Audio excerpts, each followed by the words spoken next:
ఈ విధంగా సభ్య సమాజంలో తిరుగుతుంటారు. మొదటి రోజు ఇతను ఎలా వచ్చాడండి? బట్టలు లేకోకుండా వచ్చాడు.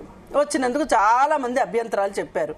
అభ్యంతరాలు చెప్తే రావటమే నేను ముత్యాలమ్మకి గుడి కట్టిస్తాను, అలాగే నేను ఒక ఆశ్రమం కట్టుకుంటాను, నాకు అసలు జాగా ఇవ్వండి, అది ఇది అని చెప్పి చాలా చాలా కథలు చెప్పుకుని వచ్చాడు అతను. ఆ వచ్చినప్పటి నుంచినే డే 1లోనే అసలు అఘోరీలంటే ఇలా ఉండరు, ఇలా సభ్య సమాజంలో తిరగరు, వాళ్ళ జీవన విధానం వేరు, వాళ్ళ వ్యవహార శైలి వేరు అని చెప్తూ అసలు అతన్ని అఘోరీగా పిలవకండి, అసలు మీడియానే అతన్ని అఘోరీని చేసి అతనికి ఒక హైప్ ఇస్తుంది, దీనివల్ల సమాజానికి చాలా నష్టం జరుగుతుంది అని చెప్తే ఎవ్వరూ వినలేదు. ఛానల్స్ మొత్తం అఘోరీ అఘోరీ అఘోరీ అని వాళ్ళకి కావలసిన టీఆర్పీ రేటింగ్ కోసం, ఖచ్చితంగా ఇందులో నిర్మోహమాటంగా చెప్తున్నాను, టీఆర్పీ రేటింగ్ కోసం అతన్ని ఒక సెలబ్రిటీ కింద తయారు చేసేశారు.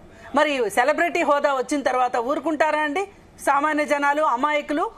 లేదు అనుకుంటే అమాయకులు కాకపోయినా సరే త్వరగా డబ్బులు సంపాదించాలి అనుకునేవాళ్ళు, త్వరగా ముక్తి సంపాదించాలి అనుకునేవాళ్ళు, ఇలాంటి వాళ్ళందరూ చేరి ఇక్కడ ఇతన్ని చాలా పెద్దవాడిని చేసేశారు. మరి ఇతను పెద్దవాడు అవ్వాలి అని అతను అనుకున్నాడు, చేశారు అతన్ని పెద్దవాడిని. ఇలా చేసినందువల్ల జరిగిన దరిద్రం ఏంటి అంటే ఈ రోజున